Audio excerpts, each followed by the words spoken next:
Hello and welcome to this lunch briefing session on the geopolitics of vaccines. I'm Dan Graham, Head of Communications at the Graduate Institute, and I'll be moderating today's lunch briefing. This session is actually quite unique as it will be presented in French and English, as this reflects the bilingual nature of the Graduate Institute.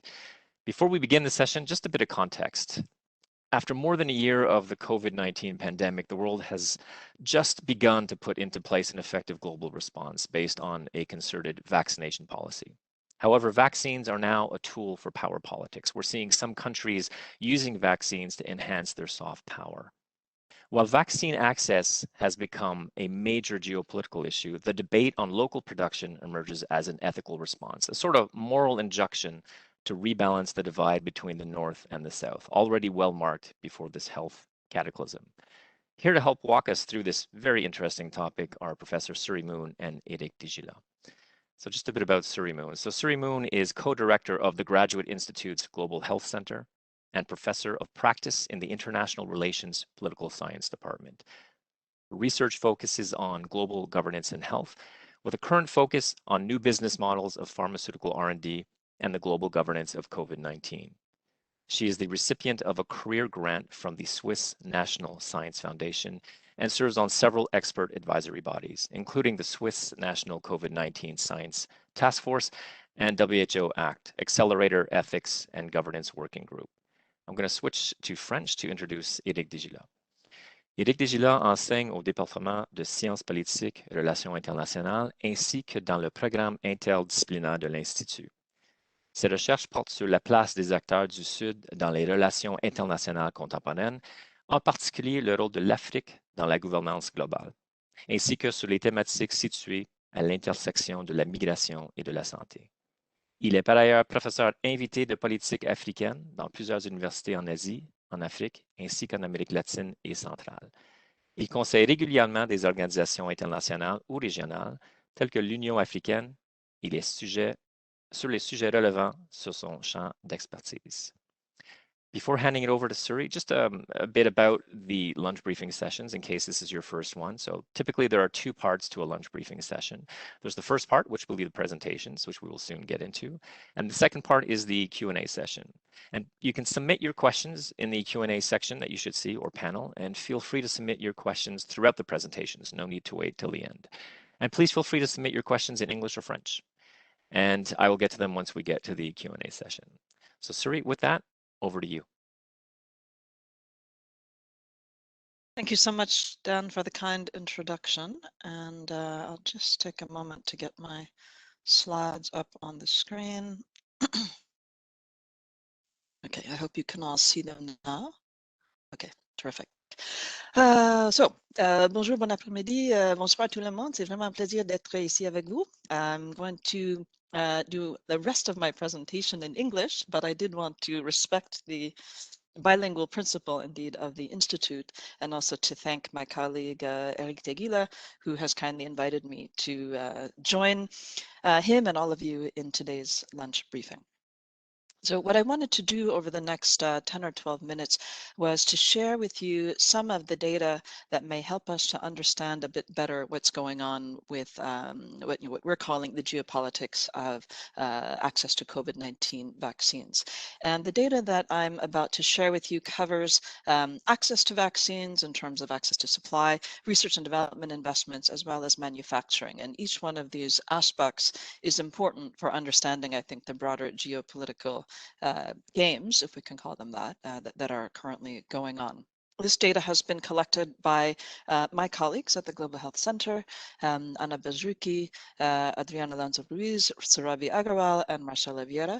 So I wanted to thank them for all of their hard work. And I also wanted to mention that Anna is a recent graduate and alumna of the Institute, and Sarabi is a current master's student. So without further ado, let me just say a few words about the data that they've been gathering. So first, this is all from publicly available sources, which means that there are a lot of limitations. One is that we have actually a lot less data available on non-Western vaccines. So you'll hear me mention that as I go through the next few slides. In general, whether for Western or non-Western vaccines, there's very little transparency on a number of the contracts that have been agreed. So please do keep this in mind. And finally, this is a very rapidly changing situation. And so we have been doing our best to keep up, but indeed it's very difficult to track all of the different developments. If you'd like to know a little bit more, we have a number of web pages where you can go and dig deeper into some of the data that I will be going through relatively quickly in the next few minutes. So a focus on vaccine access, research and development, and coming very soon, a new page looking at vaccine manufacturing. So let me begin with here we go, my very fancy slides that sometimes take a moment to load. Let me begin by giving a bit of detail on a situation that I think many of you will already be quite familiar with, which is, of course, the huge inequalities and I would say inequities in the ways in who has access to COVID-19 vaccines today. So if we look at this group of high-income countries, you can see that many high-income countries have now secured enough vaccines to cover their populations twice over, and in some cases much more than that. So you can see here, here's the bar for 100%, and including all of the members of the European Union. So most high-income countries really now have enough vaccines to cover the majority of their populations and some far more. You can see on the right-hand side, which vaccines countries are accessing, and primarily these are Western, what I would call Western developed vaccines developed by the big multinational firms. Now, when we start moving across the income stream, we move to upper middle income countries, you see indeed that many countries in this group also have access to significant volumes. And here again is 100% population line. But of course, we're not seeing the same kinds of excess supply that we see in the high-income countries, and many countries here falling below the 50% line. Something to observe once you start looking at these countries is that the mix of vaccines begins to change. So you do still have a number of the Western vaccines being supplied. You'll see in the light blue color AstraZeneca, which has made, I would say, the broadest commitment to global supply out of the big Western multinationals. But you also see a reliance on a mix, oftentimes, of Eastern and Western vaccines. So you see here in Peru, for example, they're getting over half of their supply from Sinopharm. This is a vaccine that was developed in China. And here in Brazil, you have Sinovac, which is a different vaccine developed in China. The green, by the way, is Gamaleya, which is a developed vaccine, and you can see that some countries are relying primarily on Gamaleya for their supply. When we move down to low and lower middle income countries, again, you see a similar pattern. A number of countries have been able to access a significant volume, but again, a different mix of vaccines, and it really depends on the country, which vaccines are countries accessing. What I should flag here is that there are many countries whose names don't even appear on the screen here.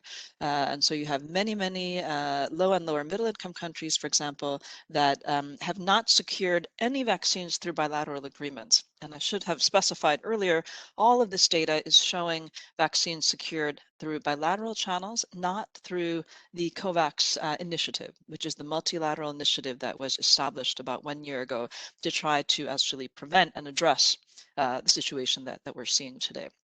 So many of the low and lower middle income countries will be relying quite heavily on COVAX for vaccine supply. I should note that to date, most of the supply to COVAX has been committed by Western firms, but this situation may change, especially with the recent approval by WHO of the first Chinese vaccine. Looking at the same data in a slightly different way, you can see here there are a number of vaccines that are currently in development on the left-hand side of the screen. Uh-oh, I didn't mean to click that. Let's see if we can go back. Here we go. And these are vaccines that are coming through the pipeline. What you see on the right-hand side of the screen is those that have already received regulatory approval. And you see the volumes, and you see there's a lot of difference in the volumes that at least have been publicly announced. And you can see that for the large Western multinationals, the volumes tend to be higher. And the volumes for, let's say, the Chinese and Russian vaccines tend to be lower. So here's a Chinese vaccine, here's an Indian vaccine, biotech Gamaleya is the Russian, Injunction, and then here are the 2 Chinese vaccines. This is where the shortage of publicly available data on volumes really comes into play, though, because we've had some news reports that the volumes of vaccines manufactured in China are actually far higher than what we see here, but we haven't been able to get specific data on that. Next, we turn to donations. So donations have increasingly been publicly announced, and what you can see here is, you know, if we had shown you this slide a few weeks ago, the scale would be quite different because the United States very recently announced it would be donating 60 million doses, but it's not yet clear to which countries or through which channels. Where we've seen much more activity is actually from China and India, and all of those different colors that you see in the bars represent different recipient countries. So you can see that there are a lot of different countries that are receiving relatively small volumes of vaccines through donations from these 2 governments. But overall, those volumes are small. If you look at the sum of the total doses committed, we're talking about less than 20 million from each of them in total. Here's another way of looking at the same data. So donations from the Indian government, and you can see these really span the globe in terms of Latin America and the Caribbean, Africa, different parts of Asia. And the thickness of the line indicates the volume of donations. And here you see, again, the data from China, again, covering all regions of the globe. Caribbean and Latin America, Sub-Saharan Africa, Southeast and other parts of Asia. So many different countries receiving donations, but donations are really not the main channel through which we've seen vaccine supply. Now I want to turn to research and development and which governments have really been investing in the development of the vaccines that are currently being deployed worldwide. And a couple of things to note. In terms of the largest amount of funding, this has come from the United States and the European Union and its member states. But if you look at where governments have invested, largely governments invest in companies or research institutes, academic institutes, for example, within their own territories. And this is another way in which you can see vaccines not only as a health tool, but actually as a way of trying to strengthen one's own technological and industrial capacity as a means to exert influence and strengthen one's position in the world. So it's not terribly surprising that we primarily see governments investing in their own entities. So here in the United States, all of these kind of mauve, purple, pink bars are US entities. I'm going to skip SEPI for a moment here. You look at Canada, all Canadian entities. These are all European, EU member state entities, Australia, all Australian, UK, Germany, Japanese, French, etc. The one exception to this rule, I would say, is CEPI. So CEPI is the Coalition for Epidemic Preparedness Innovations, which is a multilateral initiative that was created about 4 years ago to channel money from a number of countries into vaccine R&D in the event of a pandemic. So you see the difference when you channel these investments through multilateral organization versus through bilateral means in terms of the kinds of investments that you get. Let me turn for just a moment to manufacturing. So we know that manufacturing has not been sufficient to meet supply, and that all of the companies that have successfully developed vaccines have struck a number of partnerships and agreements with other firms to help them with various stages of the manufacturing. One thing that's interesting to note about the manufacturing is that when we look at the big Western firms, so here's Moderna, for example, here's Pfizer-BioNTech, primarily they are partnering with other entities in high-income countries. Those are in the blue. AstraZeneca and Novavax are exceptions to that rule. They do have many partnerships in high-income countries, but also in low and middle-income countries. And you see the color code here for upper middle and lower middle-income countries. And these companies both received very large grants from CEPI. Again, here's where you see some of the multilateral money at work. Contrast that with what you see now, for example, with Gamaleya, the Russian candidate, where essentially all of their manufacturing partnerships, including technology transfer agreements, are with entities based in lower middle income countries. The same is true here of the Indian vaccine, as well as the Chinese. Here we have Sinopharm, the Chinese vaccine. So you see a very different pattern of manufacturing as well as technology transfer agreements. I'm going to just skip through these. So to wrap up, what are some of the conclusions that we can draw from all of this data that I've just thrown at you regarding the geopolitics of COVID-19 vaccines? I think the first, which is I think fairly obvious at this point, is that these vaccines have become strategic assets, not only for health, but also for economic and political standing in the world. Both Western and non-Western vaccine supply is expanding access considerably in low and middle income countries. But when we look at COVAX, which is the multilateral initiative, we've had very limited non-Western supply to date, as I mentioned. We have donations that have been very widely deployed, but this is really a small piece of the global picture in terms of volumes of access. And then when we look at manufacturing agreements, there are a couple, I think, interesting observations I'd like to offer. One is that we have heard from a number of developing country governments that technology transfer and greater self-reliance are very high priorities for them. And this has been a key issue at stake in the debates over a waiver on intellectual property rights on COVID-19 vaccines and other technologies that is currently taking place at the World Trade Organization. And if you think back a couple slides to the manufacturing flower bursts that I showed, I think you see that there has been much more technology transfer from the non-Western, or you could even call these the Southern vaccine developers to other countries in the global South when we look in comparison at high income, or Western vaccine developers. One of the big questions that I think everybody is really grappling with now is, of course, what to do about the current situation of massive inequality in global access. And my response to that is that we have to do everything. This is really a crisis, and this includes sales and loans and donations and subsidies and technology transfer. We really have to do everything to address very quickly the current situation. But it's also important to keep in mind and to think a little bit beyond the crisis of today. I think it's quite clear, at least in my personal opinion, that COVID-19 is endemic, will remain endemic.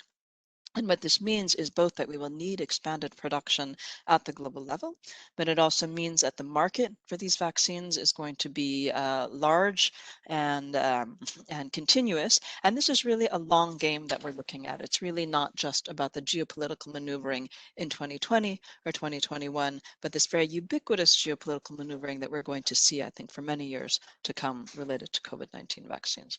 So with that, I'll wrap up and thank you and hand over to my colleague.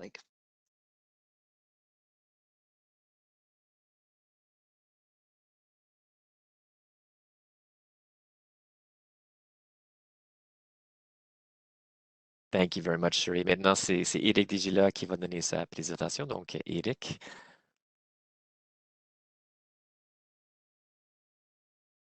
Merci beaucoup.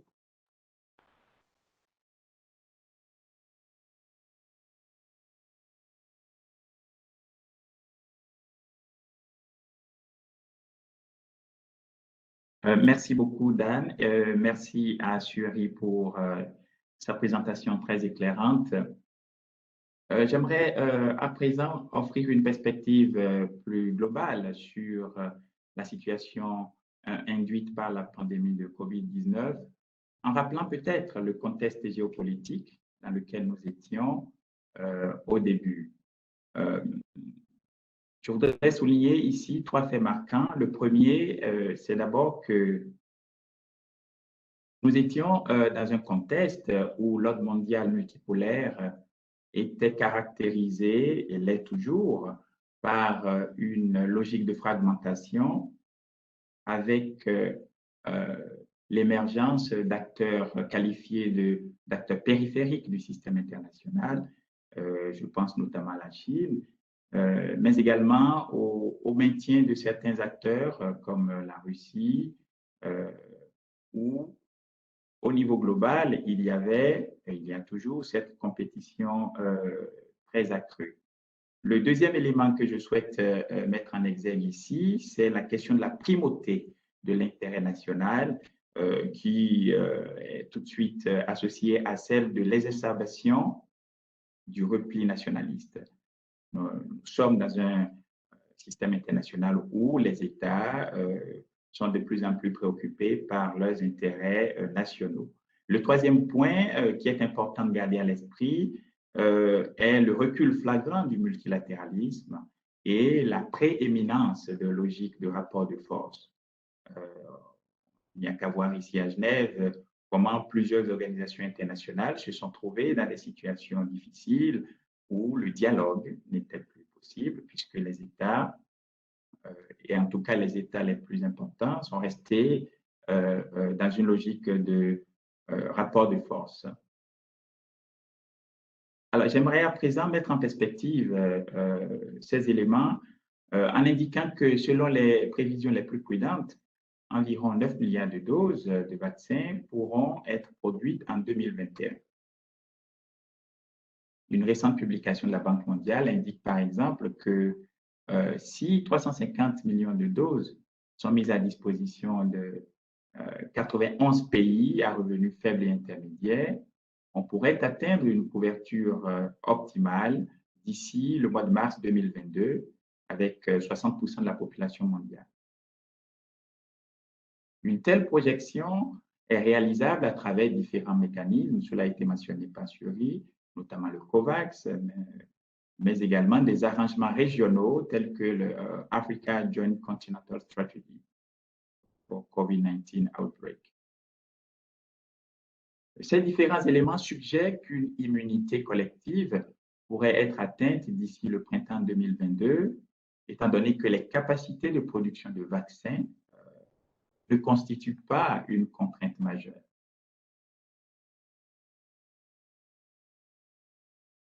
Alors, aujourd'hui, la réalité est que 80% des doses inoculées à l'échelle mondiale l'ont été dans des pays à revenus élevés ou des pays à revenus intermédiaires de la tranche supérieure.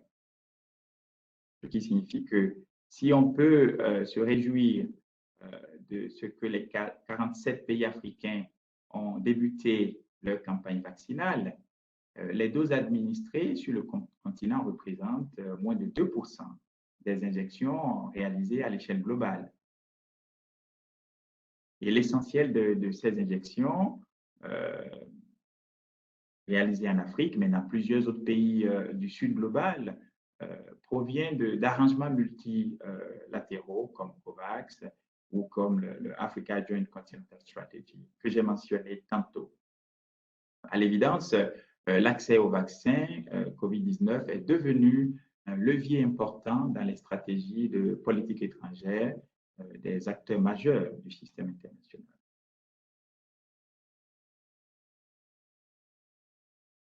Alors, en dépit de la dimension globale de cette pandémie, nous faisons face à une situation fragmentée à l'échelle mondiale où l'Organisation mondiale du commerce, l'Organisation mondiale de la santé, peine à fédérer les efforts de tous les États. Ceci est peut-être dû à la nature anarchique. Je fais ici référence au terme anarchia du système international, c'est-à-dire au fond l'absence d'un chef, d'une autorité, comme c'est le cas au niveau interne des États.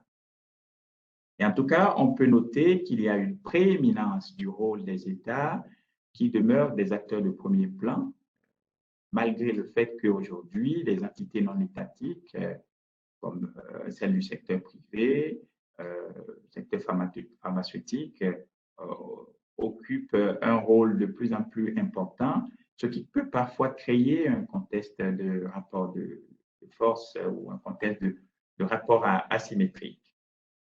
On voit bien qu'il y a donc la nécessité de renforcer les partenariats à l'échelle mondiale, cela a été souligné, au regard des enjeux qui sont multiples, y compris les enjeux liés aux complexités liées à la production des vaccins.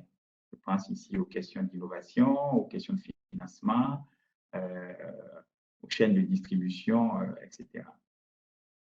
Mais la pandémie COVID-19 se révèle comme une sorte de test de maturité de certains projets régionaux et on peut noter à cet égard deux tendances.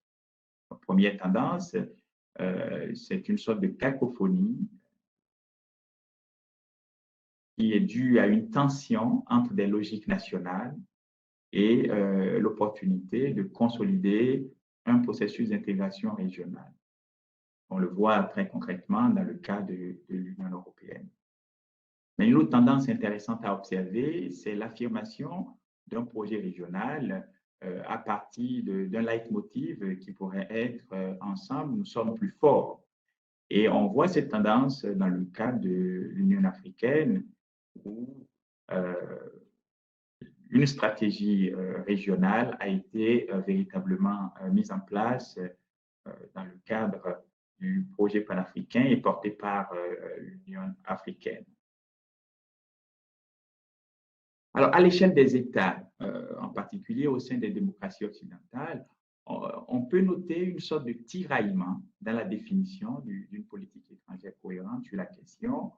Et c'est probablement dû au fait que les systèmes nationaux de décision envoient bien souvent des informations contradictoires aux responsables politiques.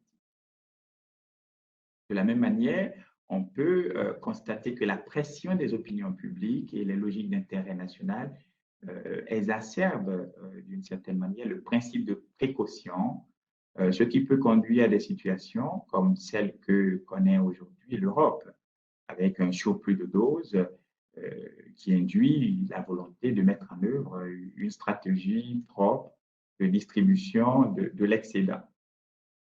Dans les pays caractérisés par un mode de gouvernance politique verticale, le recours au vaccin COVID-19 en tant que stratégie d'influence à l'échelle globale peut se faire de manière plus tranchée. On voit le cas de la Chine, sans doute parce que le mode décisionnel est plus centralisé, la production des vaccins est souvent réalisée par des entreprises d'État, etc. Une chose intéressante à souligner, c'est que du côté des pays bénéficiaires, de ce qu'on pourrait appeler les vaccins diplomatiques, le discours de défiance de certaines élites peut émousser les efforts multilatéraux en créant une sorte de méfiance vaccinale au sein des populations, comme c'est actuellement le cas dans certains pays africains. Par exemple, à Kinshasa aujourd'hui, les populations locales sont très réfractaires à aller se faire vacciner, ce qui offre une opportunité pour la communauté des expatriés. Alors, bien sûr, la question de l'annonce des États-Unis en faveur d'un renoncement de brevets lié au vaccin fait débat et de mon point de vue, il s'agit véritablement d'un coup diplomatique spectaculaire. En effet, on voit bien que l'idée d'envoyer un signal fort pour montrer que l'administration Biden est favorable à une solidarité internationale pour contrer un défi global, ce qui donnerait au fond l'image d'un pays qui redevient un champion du multilatéralisme. La très récente validation par l'OMS du vaccin chinois Sinopharm pour une utilisation d'urgence devrait probablement contribuer de manière significative à la réalisation des objectifs de partenariats multilatéraux tels que COVAX, et cela a été mentionné. Aussi, l'hypothèse de plus en plus évoquée de mettre en place une initiative propre de l'Union européenne afin de distribuer son excédent de doses illustre bien combien l'accès au vaccin est devenu un enjeu et un levier diplomatique majeur. Au fond, la question d'une levée temporaire des brevets suscite beaucoup de débats, on l'a dit. Si une telle option peut être perçue comme un moyen de rendre universel et équitable l'accès au vaccin, plusieurs spécialistes s'accordent à dire qu'elle ne permettra pas d'en produire davantage dans les 6 ou 12 mois à venir. Donc, nous sommes bien en présence d'une sorte de guerre de communication sur le sujet et cela ne doit pas nous faire perdre de vue que cette pandémie est un défi mondial qui appelle une réponse globale efficiente par-delà un sursaut moral. Car l'enjeu majeur, c'est donc que les États collaborent de manière pragmatique pour rendre accessibles ces vaccins à tous. C'est d'ailleurs l'idée portée par les objectifs de développement durable, notamment l'objectif 3, dans son point B. Et il faut véritablement réfléchir à mettre des stratégies opérationnelles qui pourront porter leurs fruits à court et à moyen terme. Parce que comme l'a souligné Suri, l'enjeu est de réagir vite avec des effets concrets rapidement. Et la décision récente de l'OMS d'autoriser le vaccin chinois Sinopharm peut contribuer, espérons-le, à une couverture plus large, notamment dans les pays du Sud global.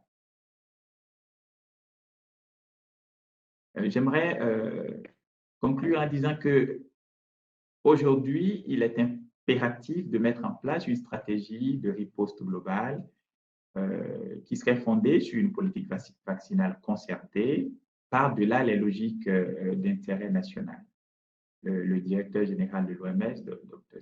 Tedros, disait il y a quelques jours qu'il s'agit de faire preuve de solidarité et non pas de charité, car le défi que représente cette pandémie est un défi qui touche tous les pays, riches, les moins riches, ceux du Nord et du Sud.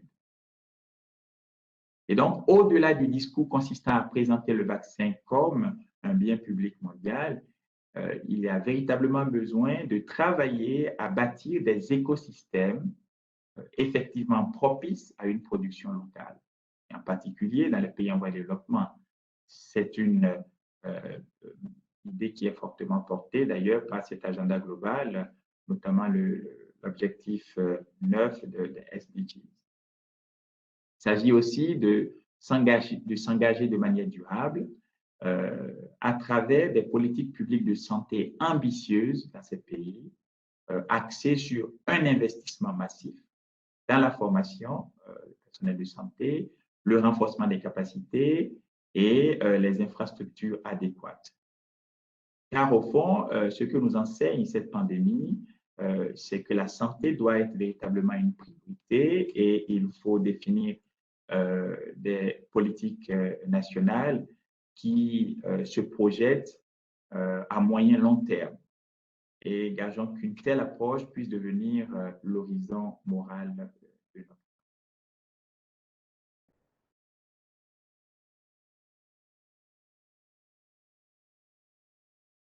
Merci beaucoup, Eric. And thank you very much, Suri, for both of your presentations. We actually do have a few questions that have come in, and I'll start with this first one that came in during your presentation, Suri, so I believe this one was for you. Could you provide the absolute amount in dollars of the government funding for vaccine development, an estimate, what % of the total cost was government funding versus funding provided by the pharmaceutical companies? It's a great question. So the data that we've collected estimates about $6 billion in direct upfront research and development investment from governments. The challenge is that private companies do not disclose how much they invest in R&D. And so we actually don't have a very clear picture of that. I think in some cases for some companies, such as Moderna, for example, it's quite clear that the US government has paid 100% of its R&D costs, and it's actually said so publicly to its investors. But in other cases, like the Pfizer-BioNTech vaccine, you have some grants and loans to BioNTech from Germany and the European Union, none to Pfizer directly. But indeed, it's unclear how much more the companies have put in. That's on the direct R&D investment side. When we look at the other side of the equation, there's also, of course, a very significant amount of public money now being spent to purchase vaccines. And we've been recently trying to pull together these numbers, big challenge with the lack of transparency. But based on our estimates, it's about $15 billion for the US government and about $22 billion for the European Union, and we've not been able to put those numbers together for other countries. But if those commitments to buy are made early on, you can consider that they do play some role in incentivizing and certainly de-risking and subsidizing research and development costs. Great, thank you very much for that. There's another question here. This is not targeted at anyone. If you look at the mix of different vaccines, does this have anything to do with storage conditions, given that cold storage systems are more difficult to set up? So does that have an impact on any vaccine distribution, diplomacy, etc.? You want to go first, Suri? Sure, just a couple reactions. I would say one, the most difficult in terms of cold storage is the Pfizer-BioNTech vaccine, and we've seen very low volumes, I would say, of that vaccine being taken up in a number of developing countries and very low volumes channeled through COVAX. So I do think it's a factor. And it's very clear that vaccines that can be stored in a normal refrigerator, that might even have some kind of heat sensitive label on them, such as the recently approved Sinopharm vaccine, do make it easier to deliver vaccines in places where you don't have widespread refrigeration or electricity. Just to say, I do think it's a factor, but from the data we've seen, it doesn't strike me as an overriding or determining factor in which vaccines countries are buying. And I do think that countries have been doing everything they can to get as many vaccines as they can, and that's countries low, middle, high income. And this includes a number of developing countries trying to get, hard to store vaccines as well as those that are easier to use. Thank you for that. Eric, I don't know if you wanted to add something to that question. If not, yes, question. Not to address directly the question, but just to raise the fact that these pandemics, as I mentioned, is a key challenge for several developing countries because it reveals how the health system and the broad ecosystem is is in a very difficult situation. And this is why I do believe that there is a need to invest massively to create local capabilities, but also to create access to training for healthcare workers, engineers, etc. Because this challenge is a very important way to express how, for developing countries, health must become a priority. And it's not something just focused on COVID-19. We have so many challenges, and we have to, in this part of the world, have to really decide to invest and develop appropriate ecosystems. And this is something which must be promoted by political elites. And it's very important to underline that. Great, thank you for that. We have une question en français. Je me demande, peut-on considérer le développement d'une solution vaccinale mondiale et partagée comme une preuve qu'un consensus est constructible et possible? Serait-ce une solution pour mettre en œuvre un consensus pour les défis à venir? Et je pense ici aux défis climatiques. Voilà une excellente question. Peut-être, Thierry, puis-je? Non, allez-y. Oui, alors, le parallèle est très intéressant à faire parce qu'aujourd'hui, nous faisons face à un défi qui est global et qui nécessite une réponse concertée, comme c'est le cas aussi de changement climatique. Et donc, la nécessité d'avoir des espaces de dialogue pour véritablement trouver ce qu'on pourrait appeler le dénominateur commun, mais un dénominateur commun ambitieux s'impose parce qu'il faut bien garder à l'esprit qu'il ne suffit pas de vacciner seulement les populations des pays du Nord pour mettre un terme à cette pandémie. Il faut une réponse concertée qui prenne en compte les réalités de toutes les parties du monde et qui nécessite l'implication de tous les acteurs, que ce soit ceux du Nord comme du Sud, parce que le défi est global. Il en est de même pour les défis en matière climatique. Si je peux ajouter une chose, je vais peut-être m'exprimer en anglais, d'être un peu plus précise. It's interesting to note that you have had almost universal support for the principle of COVAX. You did have a global consensus that we should have equitable access. Countries should all cooperate with each other. You had, I think, about 190 countries actually politically agree to join COVAX last September, October. What has been interesting to observe is the disconnect between the rhetoric, which has been very much, I think, a consensual rhetoric as of 6-8 months ago, to the behavior.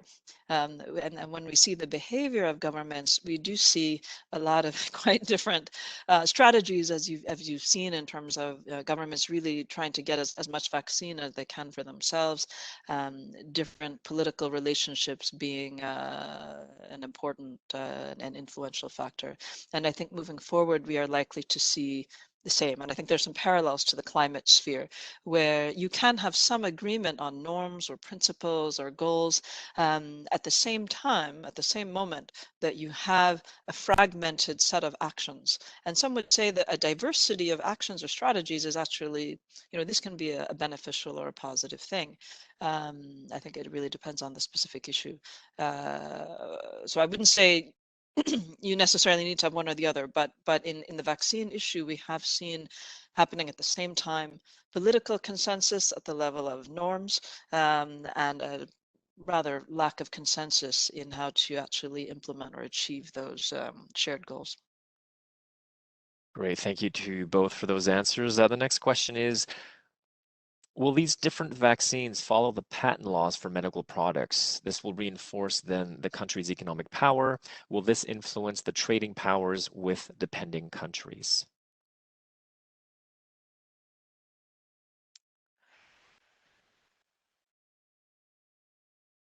I think there's a couple things. Maybe I'll begin with a couple of comments. I'm sure Eric has other things to add. One is that we know that there are many patents that do cover and can cover vaccines, and these are an issue. And so this is why I think some of the debates around waiving on a temporary basis COVID-19 related intellectual property rights, including but not limited to patents, by the way, this has become such a flashpoint. I do think that the ability of countries to manufacture and to take a flexible approach to intellectual property enforcement will make a significant impact on, of course, their ability not only to get access to vaccines, but also drugs, diagnostics, and also their economic and industrial power in the future. And this is why the stakes of the TRIPS waiver are about vaccines and COVID today, but it's also about a much bigger set of issues. Well, yes, this is a very complex issue, but I think that in the specific case of COVID-19 vaccines, as I mentioned, the position of President Biden is something more in terms of a diplomatic strategy, because I'm not sure that this will allow having more vaccine for the coming 6 or 12 months. What is important, I do believe, is how the international community can find a framework to really tackle a critical issue. And at state level, I think that because this type of vaccine is very complex, it needs to have a partnership, to strengthen partnerships, because the dimension of innovation is very critical here. And then for me, I can understand if Pope Francois pushed for this, but there is no concrete, and many experts clarify this, concrete outcome in terms of having more vaccine if the IP rights are waived. So this is important.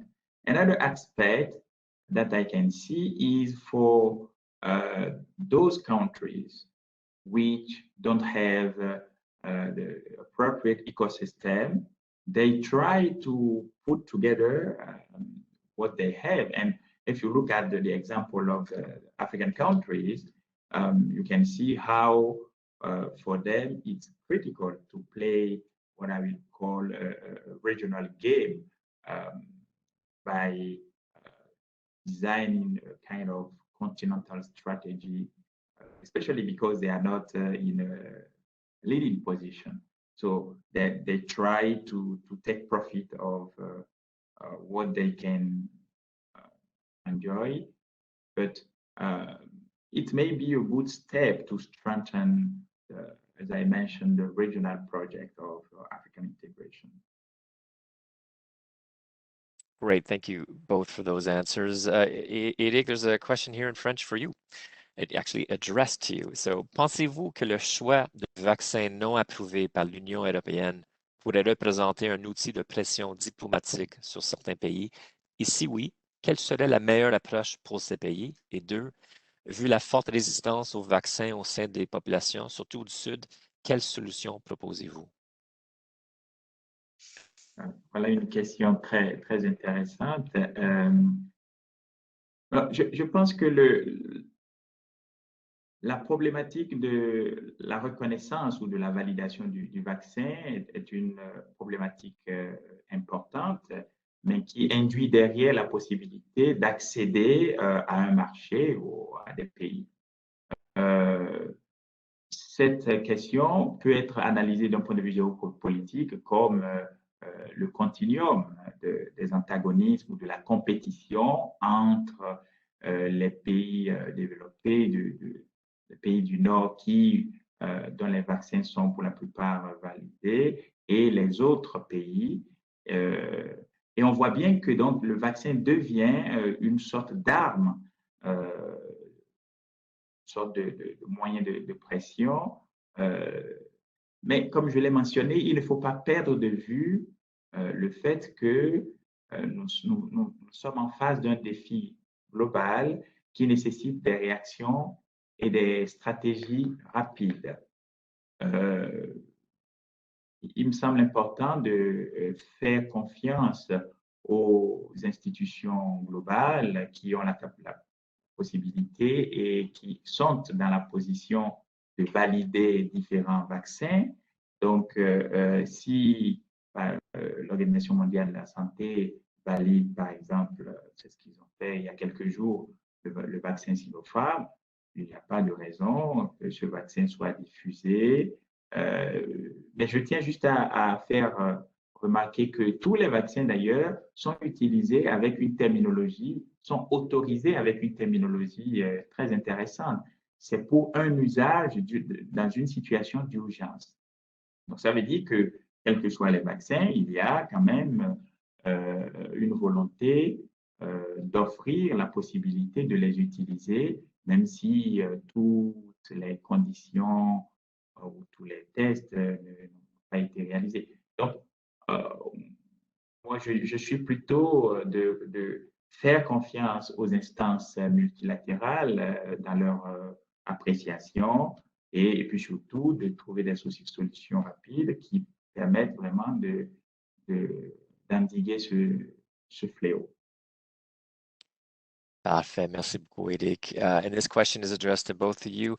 Would the speakers comment on the ethical issues arising from the use of less effective and slightly less safe conventional vaccines in developing countries, while developed countries mostly use mRNA vaccines?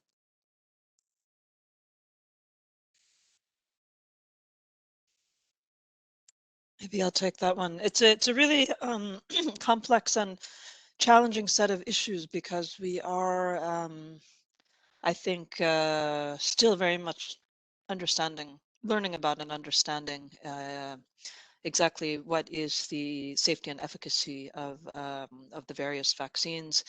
This is a situation that's also changing daily because of the emergence of mutations and variants. And so, I think that's just a general precautionary note.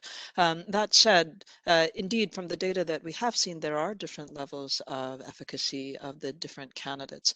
I think it's interesting to think about the regulatory approach. So, the regulators have to make this decision. Do the benefits of the vaccine outweigh the risks?